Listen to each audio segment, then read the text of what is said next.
نیز تاریخ کی کتب میں بھی ان کے تذکرے موجود ہیں۔ انبیاء کے موضوع پر لکھی جانے والی کتب میں سے واضح اور نمایاں حیثیت امام ابن کثیر رحمہ اللہ کی کتاب قصص الانبیاء ہے۔ اس کے علاوہ امام طبری کی تاریخ طبری اور ابن کثیر کی البدایہ والنہایہ میں انبیاء کی سرگزشت موجود ہے۔ ہم نے ان قصص کو آپ تک پہنچانے میں انہی کتب کو پیش نظر رکھا ہے، اس لیے کہ قابل اعتماد تصانیف یہی ہیں۔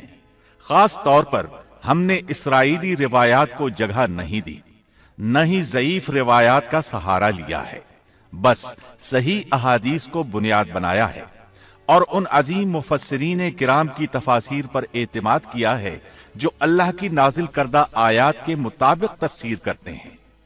خاص طور پر ہم نے تفسیر ابن کثیر اور تاریخ ابن جریر کو ترجیح دی ہے۔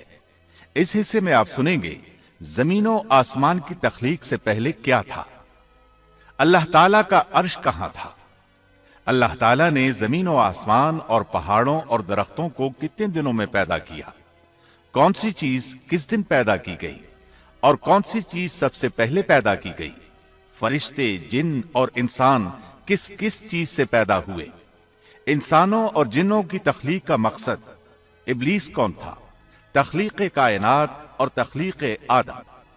پیشکش محمد طارق شاہ۔ اللہ تعالیٰ فرماتے ہیں، اللہ ہر چیز کا پیدا کرنے والا ہے اور وہی ہر چیز پر قدرت رکھنے والا ہے۔ اللہ تعالیٰ وہ ہے جس نے آسمانوں، زمین اور ان کے درمیان کی سب چیزوں کو 6 دن میں پیدا کر دیا، پھر عرش پر جلوہ فرما ہوا۔ مزید اللہ تعالیٰ سورۃ الحدید آیت 4 میں فرماتے ہیں، وہی ہے جس نے آسمانوں اور زمین کو 6 دن میں پیدا کیا، پھر عرش پر جلوہ فرما ہوا۔ وہ خوب جانتا ہے اس چیز کو جو زمین میں جائے اور جو اس سے نکلے اور جو آسمان سے نیچے آئے اور جو کچھ اس میں چڑھ کر جائے، اور جہاں کہیں تم ہو وہ تمہارے ساتھ ہے، اور اللہ تمہارے اعمال کو دیکھ رہا ہے۔ اسی طرح اللہ تعالیٰ سورہ ہود آیت 7 میں فرماتے ہیں، اور اللہ ہی وہ ذات ہے جس نے 6 دن میں آسمانوں اور زمین کو پیدا فرمایا اور اس کا عرش پانی پر تھا۔ امام احمد بن حنبل رحمت اللہ علیہ نے ابو رزین عقیلی سے بیان کیا ہے، انہوں نے کہا، اے اللہ کے رسول صلی اللہ علیہ وسلم، آسمانوں اور زمین کو پیدا کرنے سے پہلے ہمارا پروردگار کہاں تھا؟ آپ نے فرمایا عما میں تھا، یعنی اللہ کے سوا کچھ بھی نہ تھا، نہ اس کے اوپر ہوا تھی اور نہ اس کے نیچے ہوا تھی، مطلب یہ کہ کچھ نہ تھا، پھر اس نے پانی پر اپنا عرش پیدا کیا۔ گویا یہ تھی مخلوق کی ابتدا۔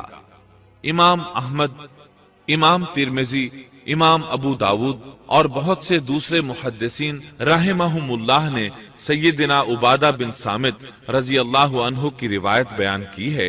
وہ کہتے ہیں، میں نے رسول اکرم صلی اللہ علیہ وسلم کو فرماتے ہوئے سنا، آپ فرما رہے تھے، بلا شبہ اللہ نے سب سے پہلے قلم کو پیدا کیا، پھر اللہ نے اس کو حکم دیا لکھ، چنانچہ وہ اسی وقت چل پڑا اور قیامت کے دن تک ہونے والی ہر چیز لکھ دی۔ یہ اللہ تعالیٰ کا علم تھا جس کو قلم نے اس کے حکم کے مطابق لوح محفوظ پر لکھا۔ امام مسلم رحمت اللہ علیہ نے سیدنا عبداللہ بن عمرو بن عاص رضی اللہ عنہما کی روایت بیان کی ہے، اس میں سب سے پہلی چیز کے بارے میں وضاحت کی ہے اور جمہور فقہا کی رائے بھی یہی ہے۔ عبداللہ بن عمرو رضی اللہ عنہما بیان کرتے ہیں، وعرشه على الماء، میں نے سنا آپ فرما رہے تھے، اللہ تعالیٰ نے آسمان و زمین کی پیدائش سے 50,000 سال پہلے تمام مخلوقات کی تقدیریں لکھ دیں اور اس وقت اس کا عرش پانی پر تھا۔ اس حدیث مبارک سے واضح ہو گیا کہ سب سے پہلے پانی اور پھر پانی پر عرش پیدا کیا گیا، پھر قلم کی پیدائش ہوئی، اس نے تقدیر تحریر کی، پھر آسمان اور زمین کی تخلیق ہوئی، اور جس حدیث میں آیا ہے کہ ابتدا میں قلم کو پیدا کیا گیا، اس کا مطلب یہ ہے کہ اس جہان کی مخلوقات میں سب سے پہلے اس کا نمبر ہے، نہ کہ باقی تمام جہانوں کی مخلوقات میں پہلا نمبر ہے، اور اس کا تذکرہ بخاری شریف کی اس حدیث میں ہے۔ یمن سے آئے ہوئے ایک وفد نے رسول اللہ صلی اللہ علیہ وسلم سے کہا، ہم آپ کے پاس دین کی سمجھ اور ابتدائے خلق کے بارے میں پوچھنے کے لیے آئے ہیں، یہ کہ سب سے پہلے کیا چیز تھی؟ آپ نے فرمایا اللہ تھا، اس سے پہلے کوئی چیز نہ تھی، اس کا عرش پانی پر تھا، پھر اس نے لوح محفوظ پر ہر چیز لکھ دی اور آسمان اور زمین کو پیدا کیا، یعنی ابتدا میں پانی پر عرش کی تخلیق ہوئی، پھر قلم کی پیدائش ہوئی، اس نے سب کچھ لکھ دیا۔ علماء کرام کا بیان ہے، قلم کے فوراً بعد لوح محفوظ کو پیدا کیا گیا، چنانچہ قلم نے لوح محفوظ میں ہر چیز لکھ دی۔ اس کے بعد کائنات کی باقی مخلوقات اور آسمان و زمین کی پیدائش معرض وجود میں آتی گئی۔ اشیاء کی پیدائش والی ترتیب میں علماء کرام کے کئی اقوال ہیں، اور ہم نے آپ کے سامنے جمہور علماء اور فقہا کی پسندیدہ اور راجح ترتیب پیش کی ہے۔ آسمان اور زمین کی مخلوقات کی ترتیب کیا ہے، اس بارے میں امام مسلم رحمت اللہ علیہ نے سیدنا ابو ہریرہ رضی اللہ عنہ کی روایت پیش کی ہے۔ وہ کہتے ہیں، نبی اکرم صلی اللہ علیہ وسلم نے میرا ہاتھ پکڑا اور فرمایا، اللہ تعالیٰ نے ہفتے کے دن مٹی کو پیدا کیا، اتوار کے دن زمین میں پہاڑ، پیر کے دن درخت، منگل کے دن تکالیف، مصائب، جراثیم اور بیماریاں، بدھ کے دن نور کو، جمعرات کے دن زمین میں چوپایوں کو پھیلا دیا، اور تمام مخلوقات میں جمعے کے دن کی آخری گھڑیوں یعنی عصر سے رات کے درمیان میں آدم علیہ السلام کو پیدا کیا۔ مطلب یہ کہ ابتدائے آفرینش میں جن مخلوقات کی تخلیق ہوئی ان میں سے آخری مخلوق انسان تھا۔ اس حدیث میں مختلف حالات کو نہایت وضاحت سے بیان کیا گیا ہے۔ اس سے بخوبی پتہ چل گیا کہ ابتدائی مخلوقات کی ترتیب کیا تھی۔ ان میں سے آخری نمبر آدم علیہ السلام کا تھا، جبکہ آدم علیہ السلام نسل انسانی میں سب سے پہلے اور تمام انسانوں کے باپ ہیں۔ انسانوں سے پہلے فرشتے اور جن پیدا ہو چکے تھے۔ صاحب عقل مخلوقات میں سب سے پہلا نمبر فرشتوں کا، دوسرا نمبر جنوں کا اور آخری نمبر انسانوں کا ہے۔ فرشتوں کا اصل ٹھکانہ آسمان ہے۔ اللہ تعالی سورۃ الشورى آیت 5 میں فرماتے ہیں، قریب ہے کہ آسمان اپنے اوپر سے پھٹ پڑے اور تمام فرشتے اپنے رب کی تسبیح اور تحمید بیان کر رہے ہیں اور زمین والوں کے لیے استغفار کر رہے ہیں۔ خبردار، اللہ تعالی معاف کرنے والا، رحمت کرنے والا ہے۔ مسلم شریف میں ہے، سیدہ عائشہ صدیقہ رضی اللہ عنہا سے روایت ہے کہ نبی اکرم صلی اللہ علیہ وسلم نے فرمایا، فرشتوں کو نور سے اور جنوں کو آگ سے پیدا کیا گیا، اور آدم کو اس چیز سے پیدا کیا گیا جو تمہارے لیے بیان کر دی گئی، یعنی مٹی سے۔ فرشتوں کی تخلیق کے بعد جنوں کو پیدا کیا گیا۔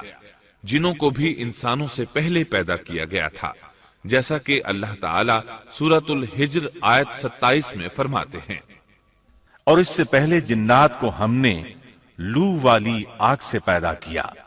جنات کے بارے میں بہت زیادہ آیات و احادیث موجود ہیں۔ اللہ تعالی فرماتے ہیں، اور جنات کو آگ کے شعلے سے پیدا کیا گیا۔ مارج آگ کے بھڑکتے شعلے کے کنارے کو کہتے ہیں۔ گویا جنوں کو آگ کی جڑ سے نہیں بلکہ آگ کے شعلوں کے کنارے سے پیدا کیا گیا ہے۔ قرآن مجید میں اللہ تعالی نے ابلیس شیطان کا قول نقل کیا ہے، تو نے مجھے آگ سے پیدا کیا۔ اسی طرح پہلے بھی بیان ہو چکا ہے کہ اللہ نے فرمایا، اور اس سے پہلے جنات کو ہم نے لو والی آگ سے پیدا کیا۔ یہ ہے جنات کی اصل اور بنیاد۔ ابلیس ملعون بھی جنات میں سے ہے، اور اس مسئلے میں کسی کو تردد اور شبہ نہیں ہونا چاہیے، اس لیے کہ قرآن مجید میں ہے، اور ابلیس جنوں میں سے تھا۔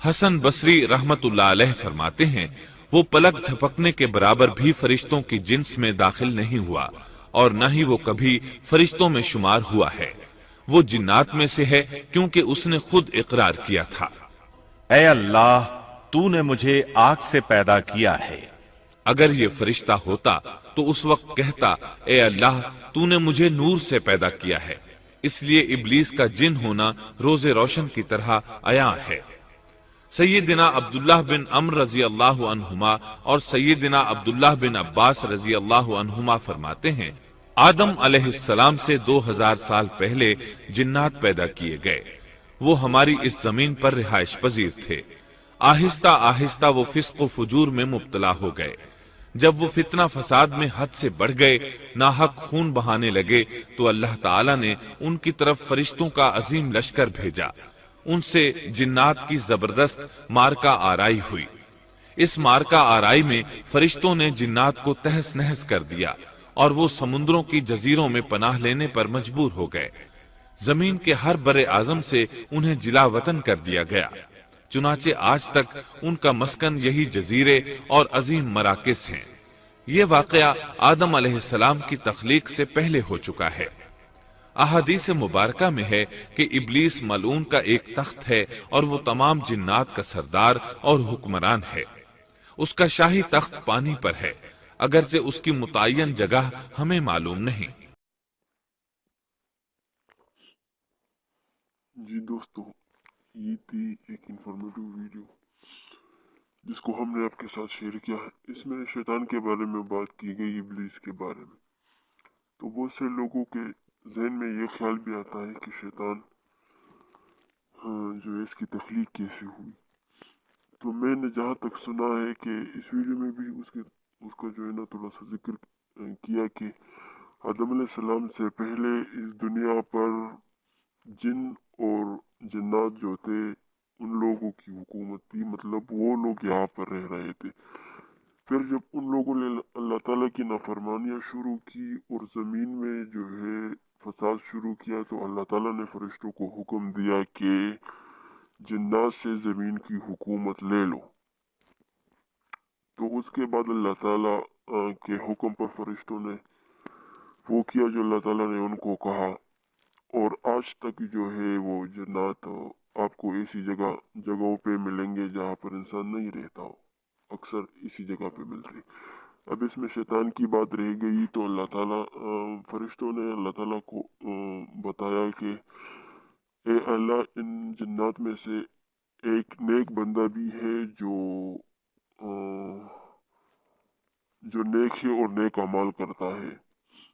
تو اللہ تعالیٰ نے فرشتوں کو حکم دیا کہ اس نیک بندے کو جنت میں لے آؤ، اور باقی جتنے بھی جنات ہیں ان سب کو جو ہے ان سب سے زمین کی حکومت لے لو۔ تو پھر فرشتوں نے اللہ تعالیٰ کے حکم سے